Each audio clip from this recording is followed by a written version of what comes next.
Demo menolak kenaikan pajak 300% di Bone, Sulawesi Selatan ricuh.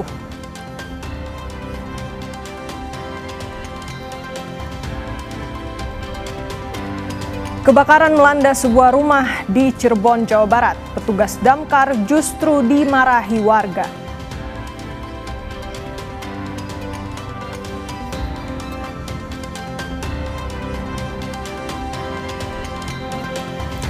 Survei terbaru Litbang Kompas menunjukkan mayoritas responden mengaku puas dengan kinerja maupun program Pemprov Jawa Barat.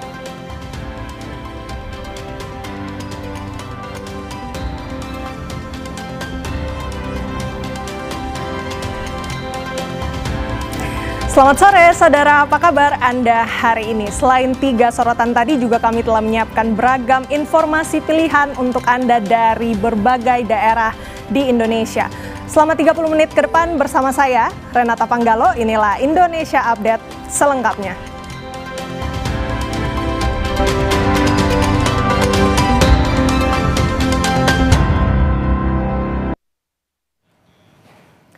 Pasca libur dan cuti bersama Hari Kemerdekaan, sejumlah ruas jalan di Jakarta kembali macet. Kemacetan diperparah dengan kondisi hujan deras yang membuat arus lalu lintas tersendat.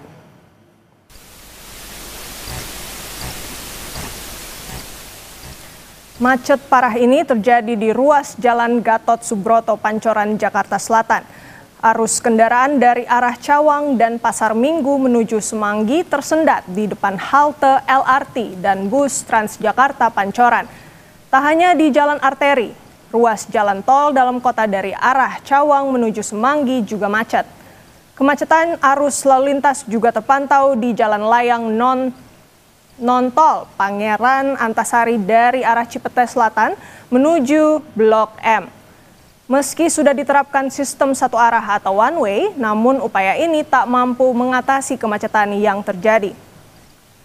Kemacetan serupa juga terjadi di Jalan Walter Monginsidi dari arah Pancoran menuju Blok M yang diperparah hujan yang mengguyur Jakarta.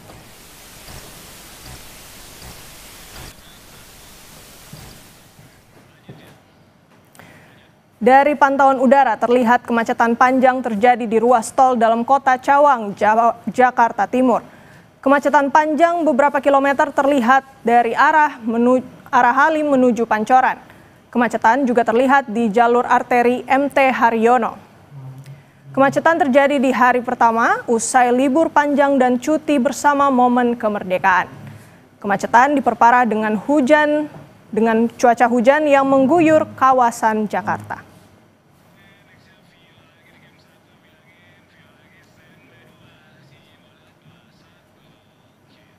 Informasi berikutnya saudara, sebuah minibus terbakar saat sedang melakukan pengisian bahan bakar di SPBU Mandirancan, Kabupaten Kuningan, Jawa Barat.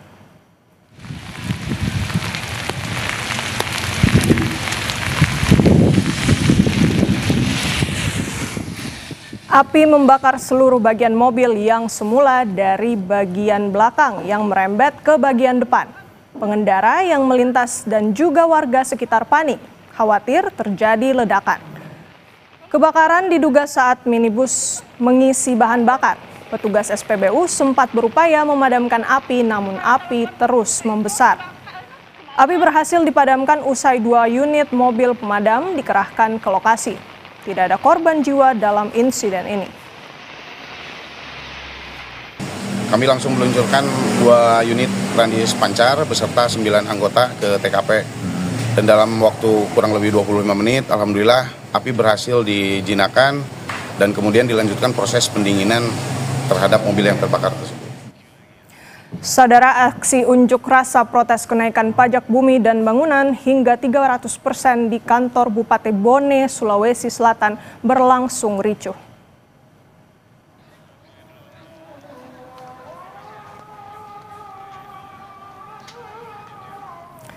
Massa pengunjuk rasa terus melakukan aksi pelemparan ke arah pintu gerbang masuk kantor Bupati Bone, Sulawesi Selatan. Polisi yang berjaga berupaya mengamankan situasi agar massa tak merangsek masuk ke kantor Bupati. Diketahui aksi unjuk rasa ini digelar massa untuk memprotes kebijakan pemerintah Kabupaten Bone yang menaikkan pajak bumi dan bangunan perdesaan dan perkotaan hingga 300% yang dinilai memberatkan warga.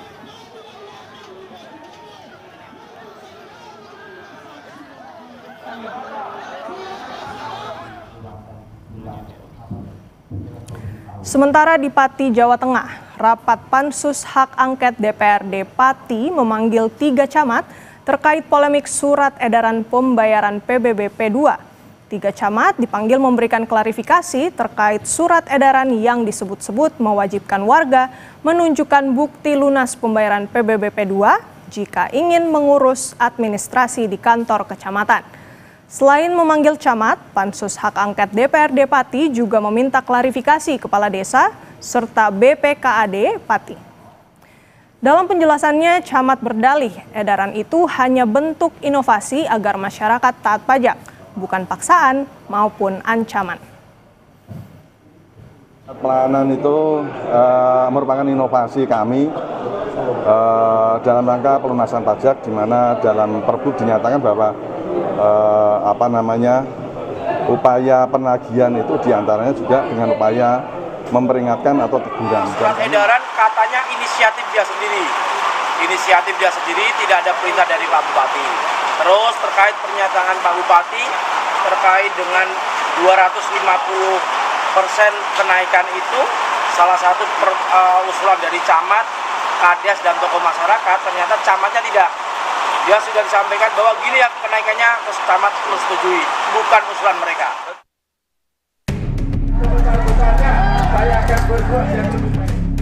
Gelombang protes kenaikan pajak di sejumlah daerah terus disuarakan. Tak hanya di Pati, Jawa Tengah, unjuk rasa penolakan kenaikan pajak bumi dan bangunan hingga 300% terjadi di Kabupaten Bone, Sulawesi Selatan. Bentrok mahasiswa dan polisi terjadi saat massa merangsek masuk ke kantor Bupati Bone menuntut pengembalian uang rakyat yang terlanjur membayar pajak. Di Jombang, sejumlah warga yang keberatan dengan kenaikan pajak hingga 200% melayangkan protes dengan membayar pajak menggunakan uang koin di dalam galon. Sementara di Cirebon, Jawa Barat, sejumlah warga menuntut Wali Kota Cirebon membatalkan kenaikan pajak hingga 1000% yang dinilai memberatkan. Merespon banyaknya gelombang protes kenaikan pajak di daerah, Menteri Dalam Negeri Tito Karnavian menerbitkan surat edaran agar kepala daerah bisa menyesuaikan kemampuan warganya dalam pembayaran pajak. Yang memberikan kewenangan kepada daerah, tapi saya menggunakan kewenangan saya sebagai menteri, menggunakan surat edaran. Setiap kepala daerah betul-betul untuk menyesuaikan NJOP dan PBB sesuaikan dengan kemampuan masyarakat, keadaan sosial ekonomi masyarakat. Yang pertama, yang kedua libatkan juga komunikasi publik.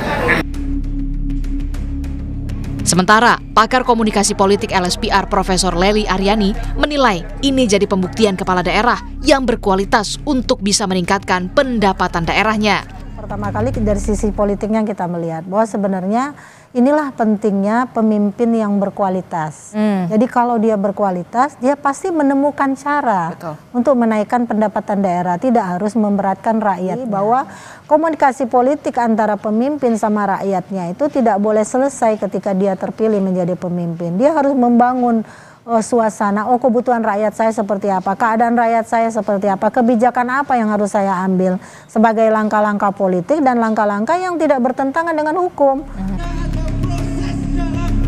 Belajar dari Pati, tentu kepala daerah harus bisa mendengar dan melihat kondisi warganya sebelum mengambil kebijakan.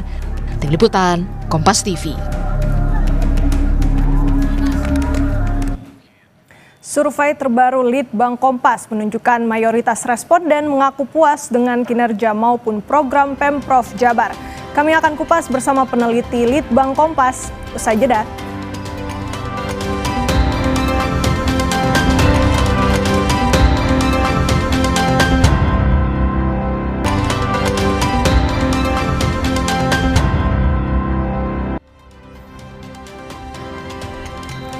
Terima kasih Anda masih menyaksikan Indonesia Update bersama saya Renata Panggalo.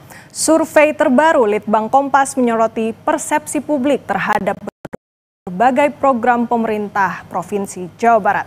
Hasilnya, mayoritas responden mengaku puas dengan kinerja maupun program Pemprov Jabar. Citra gubernur maupun wakil gubernur Jawa Barat dinilai positif oleh mayoritas responden. Begitu pula dengan kinerja Pemprov yang secara umum dinilai baik. Program-program yang sempat menimbulkan pro kontra di masyarakat seperti pembinaan siswa di barak militer, larangan study tour hingga larangan wisuda sekolah dinilai sebagian besar responden memuaskan. Meski demikian, responden masih menyoroti sejumlah permasalahan mendesak di Jawa Barat, seperti lapangan pekerjaan, perbaikan jalan, hingga harga bahan pokok.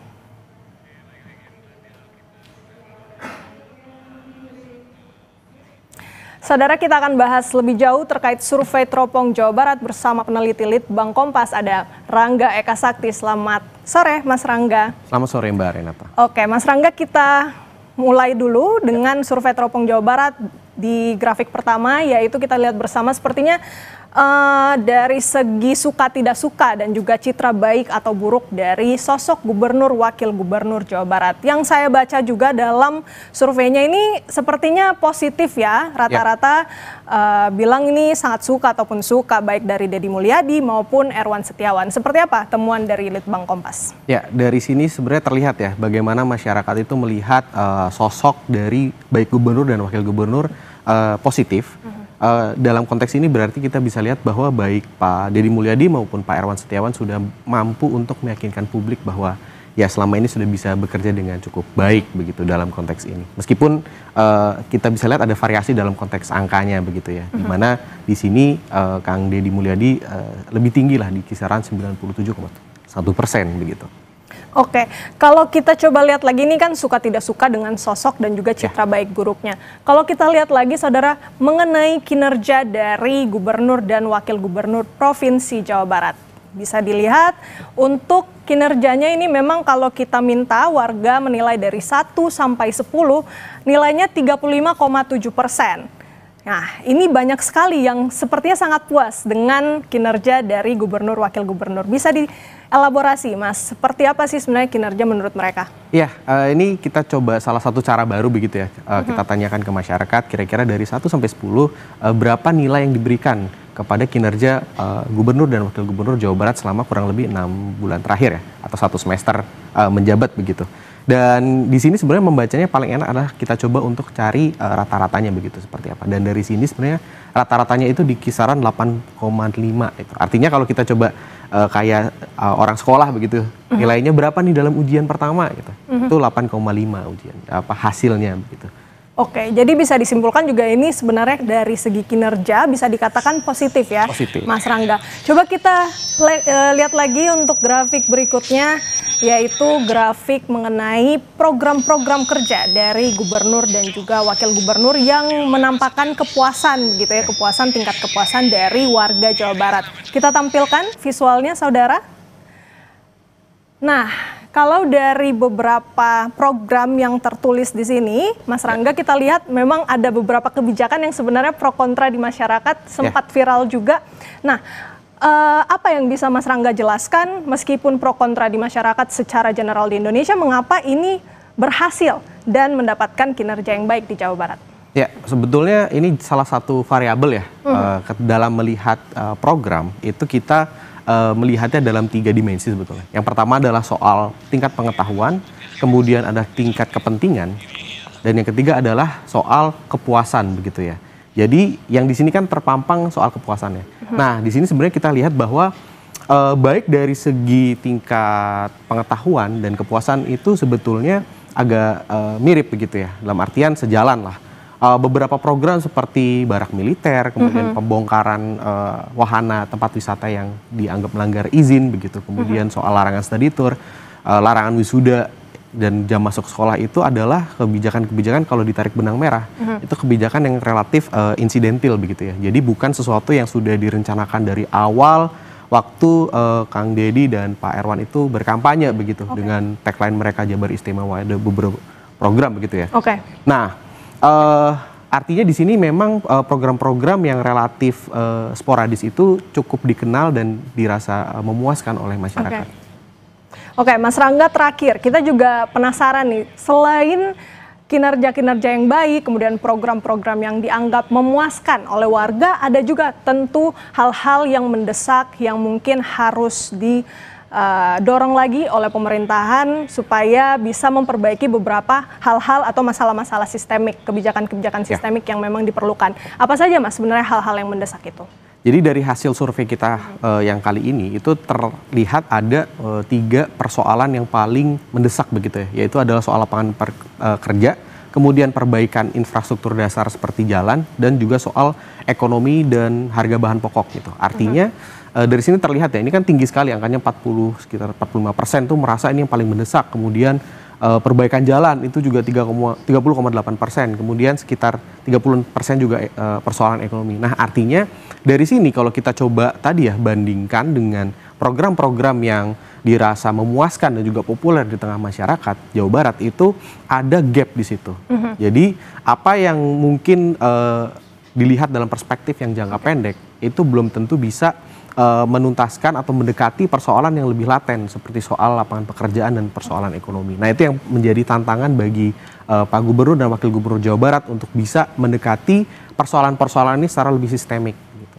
Oke, masih banyak PR-PR yang harus dilakukan oleh Gubernur dan Wakil Gubernur Jawa Barat meskipun kinerjanya dinilai sangat baik berdasarkan survei Teropong Jawa Barat, namun ada 3 PR utama yang harus selesaikan melalui kebijakan yang lebih sistemik. Terima kasih banyak peneliti Litbang Kompas, Rangga Eka Sakti atas waktunya.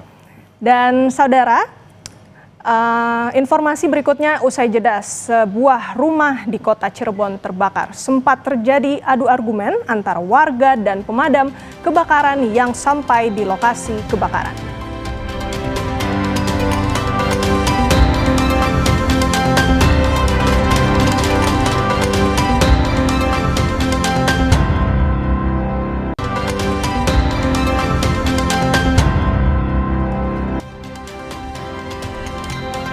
Terima kasih Anda masih menyaksikan Indonesia Update bersama saya, Renata Panggalo. Sebuah rumah di Jalan Evakuasi Kota Cirebon terbakar. Sempat terjadi adu argumen antara warga dan pemadam kebakaran yang sampai di lokasi kebakaran.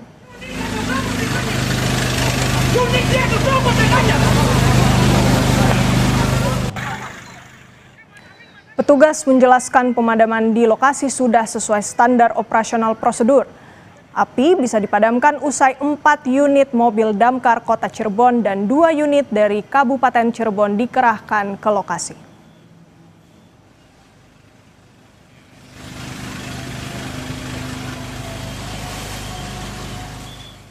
Sorotan berikutnya, saudara, rangkaian peringatan HUT ke-80 Provinsi Jawa Tengah diisi dengan kegiatan Jateng bersolawat di alun-alun Kabupaten Batang, Jawa Tengah. Dalam kesempatan tersebut, Gubernur Jawa Tengah mengingatkan para pejabat memiliki jiwa melayani dan menghargai orang lain. Warga memenuhi kompleks alun-alun Batang, Jawa Tengah pada Senin malam untuk mengikuti acara Jateng bersolawat dalam rangkaian peringatan HUT ke-80 Provinsi Jawa Tengah. Selawat dan doa dilantunkan dengan hikmat dipimpin Habib Ali Zainal bin Assegaf. Dalam kesempatan ini, Gubernur Jawa Tengah Ahmad Lutfi yang turut hadir mengingatkan para pejabat di Jateng agar memiliki jiwa melayani dan andap asor atau menghargai orang lain. Para pejabat diminta jangan segan meminta tolong, mengucapkan maaf serta berterima kasih jika sudah dibantu. Menurut Lutfi, Jawa Tengah yang telah berusia 80 tahun dibangun atas fondasi kerukunan, toleransi, kekompakan, dan gotong royong. Saya yakin sebagai pejabat maupun siapapun yang mengemban amanah di Jawa Tengah tidak akan luntur tentang eksistensi kita, tidak akan malu dan tidak akan asor, tidak akan jatuh apabila setiap kata-kata kita ada permintaan tolong, tolong Pak, tolong Bu, kemudian mohon maaf Pak, mohon maaf Bu. Setelah itu kita mengucapkan terima kasih Pak, terima kasih Bu. Itulah nyawanya Jawa Tengah, namanya toleransi, gotong royong, sehingga Jawa Tengah menjadi adem ayem bersama-sama. Saged? Harapan juga disampaikan warga di HUT ke-80 Jateng agar masyarakat semakin makmur. Harapannya kedepannya semoga rakyat-rakyat di Jawa Tengah semoga semakin makmur, jaya, pokoknya semuanya itu makmur, senang gitu, nggak ada rakyat yang sengsara gitu. Pada momen Jateng bersolawat ini, Gubernur Jawa Tengah juga berharap mampu memberikan daya dukung moral kepada pejabat dan rakyatnya, agar ke depan kerukunan antara pejabat, warga, dan pemuka agama terus terjaga. Tim Liputan Kompas TV, Batang, Jawa Tengah. Wassalamualaikum warahmatullahi wabarakatuh. Saudara, Kementerian Komunikasi dan Digital Kemkomdigi menampilkan kolaborasi kearifan lokal dan inovasi digital dalam Osaka Expo 2025.